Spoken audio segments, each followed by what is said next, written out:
व्रतपते व्रतं चरिष्यामि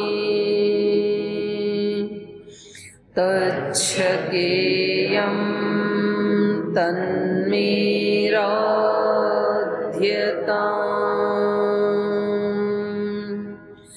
इदमहमनृतात् सत्यमुपैमि ॐ सहनाववतु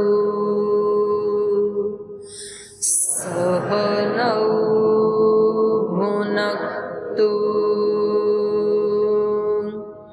सह वीर्यं करवावहै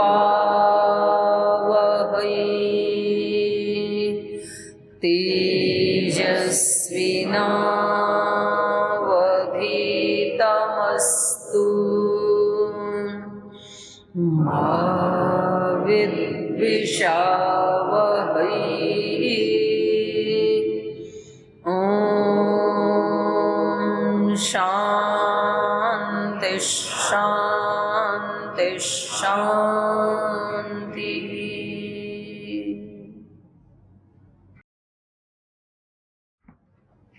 वाल्मीकि रामायण के अरण्य कांड का 36वां सर्ग हम पढ़ रहे हैं और श्री राम माता सीता की खोज में जब आगे बढ़ते हैं तो उनको कुछ लक्षण दिखाई दे रहे हैं। पहले तो उनका पथ प्रदर्शन किया वन के हिरणों ने, जब वो बहुत कातर स्वर में बहुत दुखी होकर पूछ रहे थे तो वो सब के सब दक्षिण दिशा की तरफ, आकाश की तरफ मुंह उठा करके खड़े हो गए और फिर उधर दौड़ने लगे। तो मानो वो श्री राम को ये संकेत दे रहे थे कि आप हमारे पीछे पीछे आ जाइए।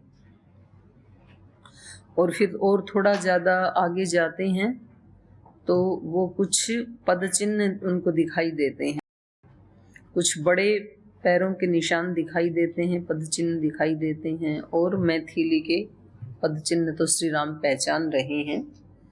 और ऐसे लग रहा है कि वो श्री राम की आकांक्षा में इधर उधर दौड़ना चाह रही हैं और कोई असुर उसके पीछे पीछे चारों तरफ दौड़ रहा है। धनुष वहां पर टूटा हुआ है, तरकस टूटा हुआ है, तोणी और रथ के बहुत सारे अंग प्रत्यंग वहां पर टूटे पड़े हैं।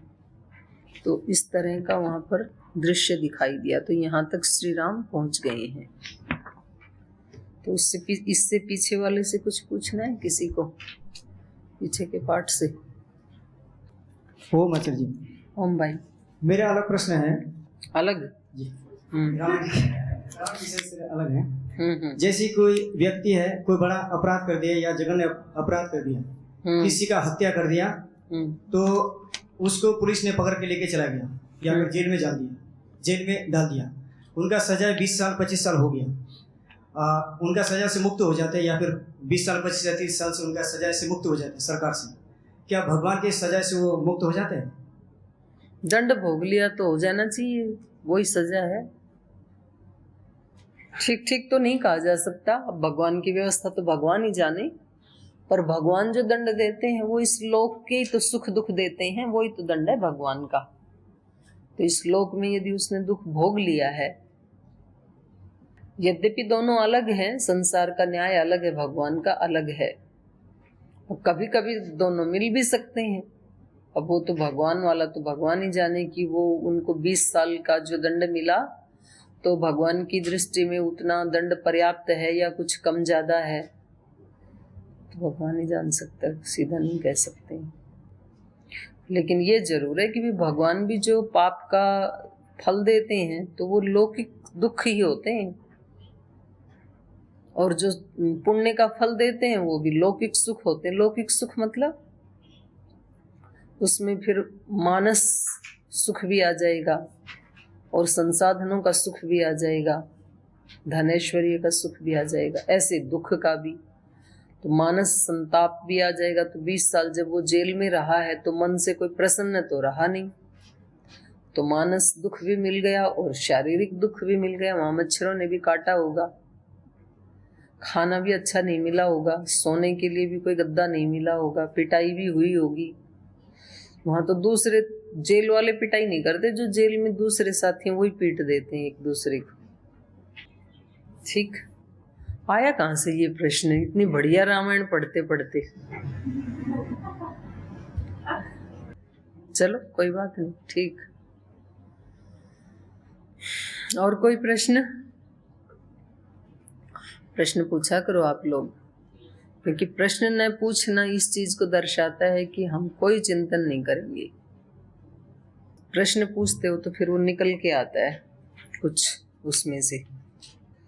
जब हम कोई संकल्प लेते हैं तो यदि बीच में खंडित हो जाए तो स्वयं पर क्रोध आता है, तो क्या करें? तो संकल्प मत तोड़ो। फिर जब आपको क्रोध आता है तो फिर अगली बार तो मतलब 2-3 बार ऐसे हो जाए तब तो संकल्प नहीं टूटना चाहिए। नाम नहीं है किसी का भी, गुमनाम प्रश्न है ये। तो ऐसे तो होता ही है, इसी का नाम साधना है। हम संकल्प लेते हैं, फिर वो टूट जाता है, फिर दोबारा लेते हैं, फिर टूटता है। तो करते रहना चाहिए, फिर भी छोड़ना नहीं चाहिए। गुस्सा नहीं करना और ज्यादा दृढ़ संकल्प के साथ दोबारा संकल्प लेना, अब की बार नहीं टूटेगा ऐसे सोच के। फिर भी यदि दोबारा भी टूट गए तो फिर तीसरी बार लेना चाहिए। तो ये कहना चाहिए कि संकल्प को तोड़ने वाली शक्ति यदि पराजित नहीं हो रही है, बार बार मेरे संकल्प को तोड़ रही है, तो संकल्प को पूरा करने वाली शक्ति भी पराजित नहीं होने वाली है। मैं बार बार संकल्प करता ही रहूंगा या करती ही रहूंगी जब तक कि ये निर्विघ्न अखंडित पूरा ना हो जाए। ये तरीका है इसका। क्रोध करने से बात नहीं बनेगी। चलूं आगे, चलूं? चलिए। संभ्रांत हृदयो रामः ससंश भ्रातरं प्रियं पश्य लक्ष्मण वैदेह्यः शीर्णः कनकबिन्दवः धरण्यां पतितं सौम्य कस्य भग्नं महद्धनुः विशीर्णं पतितं भूमौ कवचं कस्य काञ्चनम् कस्य मे भीता बाणाः प्रकीर्णा घोरकर्मणः शरावरौ शरैः पूर्णौ विद्धवस्तौ पश्य लक्ष्मणः ततः पर्वतकूटाभं महाभागं द्विजोत्तमं ददर्श पतितं भूमौ क्षतचार्द्रं जटायुसम् तं दृष्ट्वा ग्रीशृङ्गाभं रामो लक्ष्मणमब्रवीत् अनेन सीता वैदेह्या भक्षिता नात्र संशयः गृध्ररूपमिदं रक्षो व्यक्तं भ्रमति कानने तेनं वधिष्ये दीप्तास्यैर्घोरैः बाणैरजिह्वगैः इत्युक्त्वा अभ्यपतद्गृद्धं सन्धाय धनुषीक्षुरं क्रुद्धो राम समुद्रान्तां कंपयन्निव मेदिनीम्। तो जब ये कुछ लक्षण दिखाई दिए, वहां पर कुछ पदचिन्ह दिखाई दिए, कुछ युद्ध के लक्षण दिखाई दिए, धनुष टूटा हुआ है, तरकस टूटा हुआ है, कुछ रथ के टूटे हुए भाग हैं, तो संभ्रांत हृदय रामः, श्री राम और ज्यादा संभ्रांत हृदय वाले हो गए, और ज्यादा दुखी हो गए कि कुछ तो अनर्थ हुआ है। ससंशयः भ्रातरम प्रियम, और ज्यादा उनको संशय हो गया, तो अपने प्रिय भाई लक्ष्मण को वो बताते हैं। पश्य लक्ष्मण, लक्ष्मण देखो, वैदेह्यः शीर्णा कनकबिन्दवः, ये सीता जी के कनक बिंदु पैर में जो पायल पहनते हैं उसके नीचे जो बिंदु लगे होते हैं, घुंघरू, तो ये जो राजा महाराजा थे ये ही सोने की पायल पहन सकते हैं, ऐसा रूल है। सामान्य व्यक्ति नहीं पहनते। सोने की पायल केवल राजाओं को ही पहनना अलाउड था उस समय, आज भी है। तो इनको तो उन्होंने दिए थे ना, माता जी ने, अनसुया माता ने दिए थे ना इनको। तो ये जीर्ण शीर्ण, शीर्ण मतलब टूटे हुए, ये देखो ये माता सीता की पायल के घुंघरू टूटे हुए पड़े हैं। धरण्याम पतितम सौम्य कश्य भग्नम महद धनु, और भूमि पर ये हे सौम्य देखो, धरण्याम पतितम, भूमि पर गिरा हुआ ये किसका महान धनुष है जो कि भग्न हो गया, टूट गया है। किसी का टूटा हुआ धनुष भी यहाँ पर पड़ा हुआ है। विशीर्णम पतितम भूमौ कवचम कस्य कांचनम, और किसी का कांचनम कवचम भूमौ पतितम विशीर्णम, और यहाँ देखो ये किसी का विशीर्णम कांचनम कवचम पतितम, किसी का सोने का कवच भी पड़ा हुआ है। तो कोई ना कोई तो युद्ध हुआ है यहाँ पर, और महान धनुष है, सोने का कवच है, तो इसका मतलब है कि कोई छोटा मोटा व्यक्ति तो युद्ध यहाँ पर किया नहीं, लड़ा नहीं, जरूर तो कोई बड़ा व्यक्ति ने ही यहाँ पर युद्ध किया है, क्योंकि सोने का कवच तो किसी बड़े व्यक्ति के पास ही हो सकता है। कस्य में भी हिता बाणः प्रकीर्णा घोर कर्मणः, कस्य इमे अभिहिता बाणः, ये टूटे हुए भयंकर बाण किसके हैं? प्रकीर्णा घोर कर्मणः, जो घोर कर्म से टूटे हैं ये। तो ये पता नहीं किसने ऐसे किया है। शरावरौ शरै पूर्णौ विध्वस्तौ पश्य लक्ष्मण, देखो ये जो तर्कस है ये भी बाणों से परिपूर्ण। शरावरौ श्रेष्ठ, श्रेष्ठ बाणों से भरपूर। वरौ शरावरौ शरै पूर्णौ, तो ये सब लक्षण ऐसे दिखाई दे रहे हैं कि यहाँ कोई भयंकर युद्ध हुआ है। तो जब ऐसे सोच ही रहे थे, वो सारा लाइव उस स्थान पे देख ही रहे हैं युद्ध का हाल। ततः पर्वतकूटाभम महाभागम द्विजोत्तमम, तो तभी उनको पर्वतकूट के समान, पर्वत का जो शिखर है बड़ा शिला, उसके समान अर्थात विशाल, पर्वतकूटाभम महाभागम द्विजोत्तमम ददर्श, तो महान विशाल पर्वत के शिखर के समान कोई विशाल व्यक्ति दिखाई दिए। भूमौ पतितम, जो कि भूमि पर पड़े हुए थे। क्षत जार्दम जटायुषम, और जो बहुत क्षत विक्षत हैं, क्षतज आर्द्रम, घायल होकर के गीले हुए हैं। तो घायल व्यक्ति किससे गीला होगा? रक्त से गीला होगा। तो ऐसे जटायु को जटायुषम द्विजोत्तमम भूमौ पतितम ददर्श, जो द्विज श्रेष्ठ जटायु हैं उनको भूमि पर पड़ा हुआ देखा। तो यहाँ पर जटायु के लिए रामायण में द्विज शब्द का प्रयोग किया है। द्विजोत्तमम, द्विजों में भी उत्तम। तो द्विज का मतलब क्या होता है? विद्वान ब्राह्मण, जिसका दोबारा जन्म हो चुका है, विद्या से अध्यात्म से जिसका दोबारा जन्म हो गया। एक जन्म तो माँ के गर्भ से सभी का ही हो ही चुका है, पर जिसका दोबारा जन्म हो जाए किसी गुरु के गर्भ से या तो विद्या के गर्भ से, ज्ञान के गर्भ से, तो उसको द्विज कहते हैं। तो इससे भी पता लगता है कि ये कोई मतलब आकाश में उड़ने वाले वैसे वाले पक्षी नहीं है जैसे आजकल के जिस पक्षी को गिद्ध आदि कहते हैं। तो ये कोई जाति विशेष है मनुष्यों की, जैसे हनुमान जी की जाति विशेष है ना, वानर। आजकल भी जंगलों में जैसे भील जाती है, कोल जाती है, तो हैं तो मनुष्य ही वो। तो ऐसे ही लग रहा है यहाँ पर भी। ऐसे द्विजोत्तम, द्विजातियों में भी जो सबसे श्रेष्ठ हैं, तो इससे भी पता लग रहा है कि ये वहां पर दंडकारण्य में रह करके तप आदि कर रहे थे। जटायु। तो ऐसे जटायु को उन्होंने देखा। तम दृष्ट्वा गिरिशृंगाभम रामो लक्ष्मणम अब्रवीत।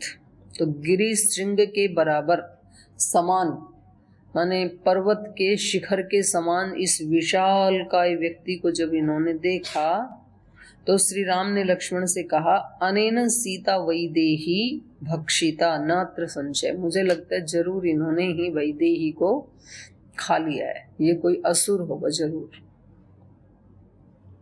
कोई राक्षस है ये, क्योंकि खून से लथपथ है, वो खून पड़ा हुआ है वहां पर, और वहां पर युद्ध भी हुआ लग रहा है।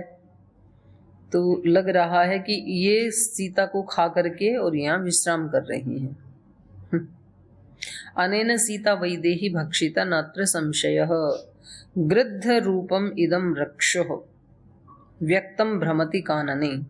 गृध्र के रूप में ये कोई राक्षस है जो कानने व्यक्तम भ्रमति, जो इस कानन में, इस जंगल में घूम रहा है, अपने आप को अभिव्यक्त करता हुआ, अपनी महानता को दिखाता हुआ इस जंगल में ये घूम रहा है। और निश्चित रूप से इसी ने माता सीता को, वैदेही को खा लिया है। एनम वधिष्ये, इसलिए सबसे पहले मैं इसी का वध करूंगा।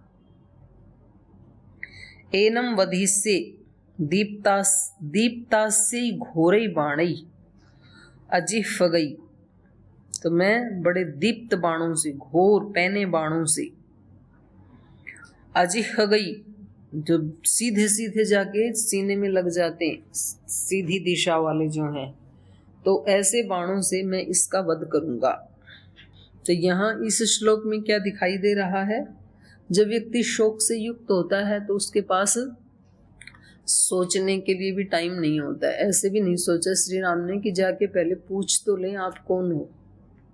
सीधा निर्णय ले लिया कि इसको तो मैं मार के ही छोड़ूंगा, पैने बाणों से इसका वध कर डालूंगा, सबसे पहले इसी को मारूंगा मैं।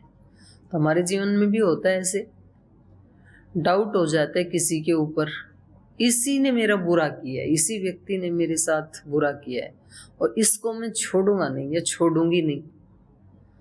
और वास्तव में कभी ऐसे होता है कि उसका रोल ही नहीं होता, उसमें हमें भ्रम हो जाता है। तो हम ऐसा क्यों कर देते हैं? शोक के कारण। जब शोक से युक्त बुद्धि होती है तो ठीक निर्णय नहीं लेती है, सोचने समझने की बुद्धि नष्ट हो जाती है उस समय। तो जब व्यक्ति स्वस्थ चित्त है, जैसे ध्यान में है, भजन में है, उस समय जो प्रेरणाएं आती हैं वो तो होती हैं भागवत प्रेरणाएं। तो इसलिए उनको तो तुरंत नोट डाउन कर लेना चाहिए, वो प्रेरणाएं अच्छी होती हैं, नहीं तो बाद में भूल भी जाता है व्यक्ति उनको। तो इसीलिए पूज्य गुरुदेव उनको नोट करते रहते हैं बैठे बैठे। और जब व्यक्ति दुखी होता है तो आपको कितना भी ये लगे कि ये बिल्कुल सही निर्णय है, तो भी उसको थोड़ा पोस्टपोन करना चाहिए, उसको पुनर्विचार के लिए छोड़ देना चाहिए। झट निर्णय नहीं लेना चाहिए उसके अकॉर्डिंग। 2-4 घंटे के बाद, 4-6 घंटे के बाद थोड़ा शांत होके बैठेंगे तो उस पर पुनर्विचार करेंगे तो फिर उसके ऊपर पक्का निर्णय लेना चाहिए। तो इन्होंने, श्री राम ने कहा कि अपने दीप्त पैने बाणों से मैं इसका वध कर इति उक्त्वा अभ्यपतत गृध्रम। ऐसा कहकर के उनकी तरफ ही दौड़े, गृध्रराज की तरफ, जटायु की तरफ ही ये तेज कदमों से चले, वहां पहुंचे। और संधाय धनुषी क्षुरम, और सीधा जाकर के उनके ऊपर धनुष को तान दिया। संधाय माने संधान करके, तान करके। क्रुद्धो राम समुद्रांताम मेदिनीम कंपयन इव, और बहुत क्रोधित होकर के समुद्र जहां से प्रारंभ होता है समुद्र तक, समुद्रांतम माने पूरी पृथ्वी को, पृथ्वी के आगे समुद्र शुरू हो जाता है, तो संपूर्ण पृथ्वी को कंपयन इव मेदिनीम, सारी धरती को मानो कंपाते हुए, पूरी धरती ही कांप गई। इतनी तेज उन्होंने अपने धनुष से टंकार की और हुंकार की कि सारी धरती को ही कंपा दिया। इतना ज्यादा उनको क्रोध आया उस समय और उनके ऊपर बाण को तान दिया। तो कभी ऐसे होता है ना, जो रक्षक होता है हमारा, उसी को हम क्या मान लेते हैं, भक्षक मान लेते हैं। उसी को हम अपना अहितैषी मान लेते हैं। और कभी कभी जो हमारा बुरा करने वाला होता है उसको हितैषी मान लेते हैं। शोक के कारण, लोभ के कारण, मोह के कारण, राग के कारण तो बुद्धि ठीक ठीक काम करती नहीं है हमारी। तो ऐसे श्री राम ने किया। तम दीनम दीनया वाचा सफेनम रुधिरम वमन अभ्यभाषत पक्षी तो रामम दशरथात्मजम यामोषधीमिवायुष्मन्नन्वेषसि महावने सा देवी मम च प्राणा रावणेनो भयं हृतं त्वया विरहिता देवी लक्ष्मणेन च राघव क्रियमाणा मया दृष्टा रावणेन बलीयसा सीतामभ्यवपन्नोऽहं रावणश्च रणे मया विध्वंसितरथश्चात्र पातितो धरणीतले एतदस्य धनुर्भग्नम् एतदस्य शरावरम् परिशान्तस्य मे पक्षौ छित्त्वा खड्गेन रावणः सीतामादाय वैदेहीम् उत्पपात विहायसम् रक्षसा निहतं पूर्वं न मां हन्तुं त्वमर्हसि रामस्तस्य तु विज्ञाय बाष्पपूर्णमुखस्तदा द्विगुणे कृततात् पार्थ सीतासक्तां प्रियां कथाम्। और वहां जाकर के तम दीनम दीनया वाचा सफेनम रुधिरम वमन, तो जब उन्होंने श्री राम को अपनी तरफ आते हुए देखा धनुष बाण तान करके, तो दीनया वाचा, बड़ी दीन करुण वाणी में, और सफेनम रुधिरम वमन, मुख में उनके झाग आ रहे हैं, फेन झाग आ रहा है, वो रक्त आ रहा है क्योंकि रावण ने उनको पीटा था। तो सफेनम रुधिरम वमन, झाग और रक्त का वमन करते हुए मुख में ये सब आ रहे थे उनके। अभ्यभाषतः पक्षी तु रामं दशरथ आत्मजम तम दीनम दशरथ आत्मजम अभ्यभाषत। तो यद्यपि श्री राम भी दीन अवस्था को ही प्राप्त हैं, तो इन्होंने, और ये भी दीन अवस्था को ही प्राप्त हैं, जटायु भी, तो इन्होंने बड़ी दीन वाणी में, दीन करुण वाणी में, और बस थोड़ा सा ही जीवन बचा है क्योंकि मुख से रक्त आ रहा है, झाग आ रहे हैं, तो श्री राम को उन्होंने अभ्यभाषत कहा। याम औषधिम इव आयुष्मन अन्वेषसि महावने सा देवी मम च प्राणा रावणेन उभयम हृतम। तो इन्होंने फिर भी धैर्य धारण किया हुआ है जटायु ने।